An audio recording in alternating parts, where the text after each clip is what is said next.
right out to this drop part of our breakdown. So the last thing we put in was this snare roll, and then our crashes, and this new trancey synth. So once we come to this drop section, we want our soft synth to come back in again. And we're just going to have the filter frequency coming back down on it. So instead of playing the original 8-bar loop, we're going to create a new 1-bar loop for this. So I'm just going to highlight 1 bar, and I'm going to create a new MIDI clip. And for this, I'm just going to solo this, and we're going to play our initial note, which is F3 on our keyboard. We'll just go in and sequence in our F3. I'm just going to drag this out just past the 1.3 mark. And then for the next note, we'll go up to G#3. And we'll just extend this out to get a bit of the arpeggio between the two notes. So we get that sort of two notes hitting together there because the arpeggio is on in the silenth. And we'll just make sure that's looping around. So we've got the loop section on, and we'll just drag this out.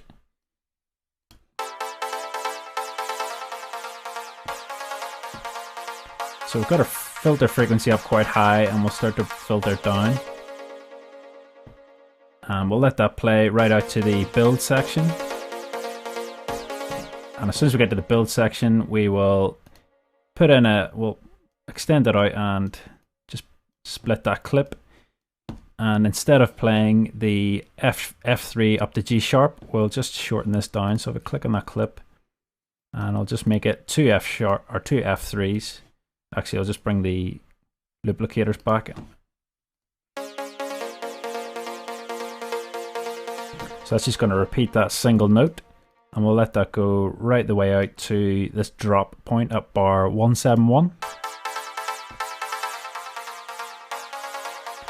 And then we're going to send some of this to the reverb. So we'll have this increasing over time. And we'll send some of it to the ping pong delay as well.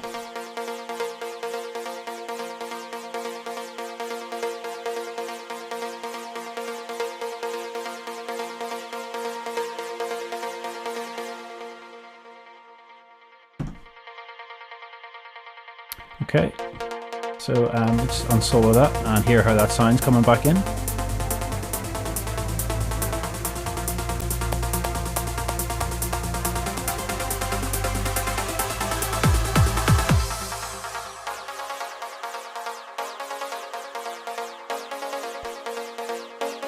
Okay, so at this rebuild part now, we're going to bring the snare roll back in again. So I'm just going to copy and paste that over, and it's going to play right out to the drop point as well.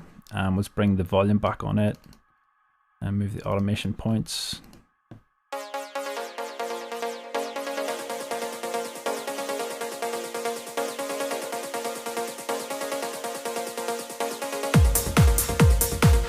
Okay, these drums aren't meant to be there, so we'll move them back to the main part.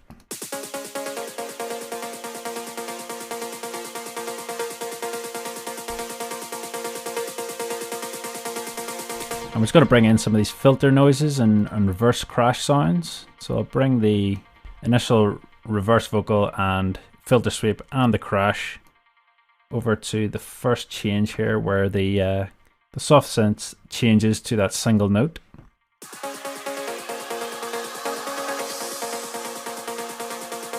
And then we'll put another crash in here. And then we'll finish it off with everything.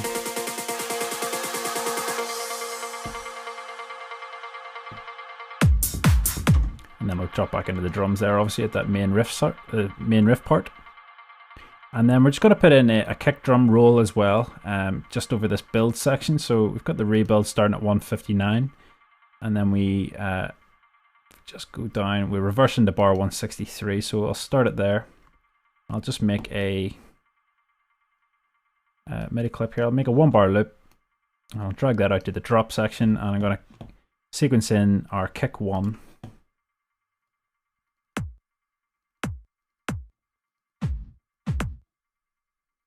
I just need 4 there. I'll just make the duplicator smaller.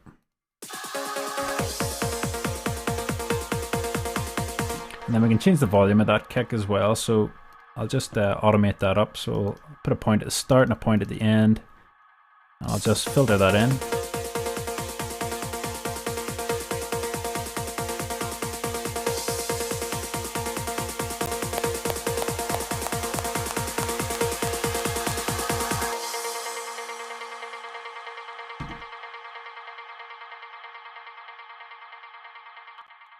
Okay, so we're just going to go down to the bass section now, and we've got the end of our bass pattern ends back here where the drop comes in at bar 155. If we just insert a big long MIDI clip here, I'm just going to have it playing right from 155 right to the drop section. So if we just highlight right across there, create, insert a, sorry, not a MIDI track. Once you create and insert a MIDI clip, and if we go in there, we're just going to drop the note value down.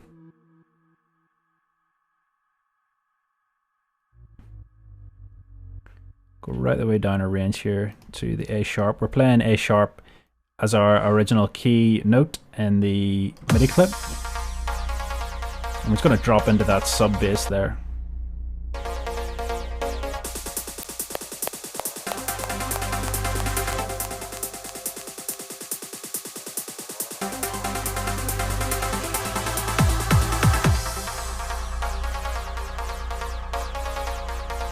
So you can hear the sub bass there, and we're just going to start to automate the volume out of that. So we just bring the volume down towards the end.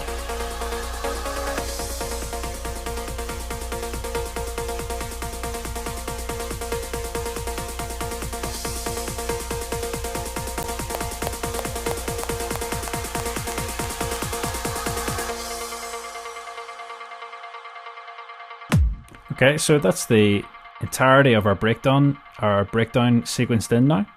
The final thing we're going to do is bring back in that synth, the blast synth that we have way back here at bar 45.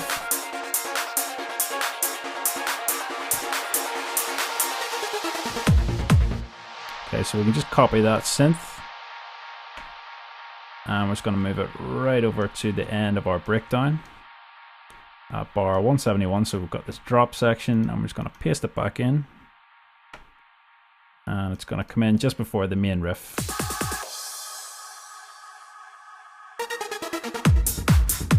And then we're going to drop into our main riff. So in the next tutorial, we'll just sequence out our main riff and start to bring in our second riff pattern.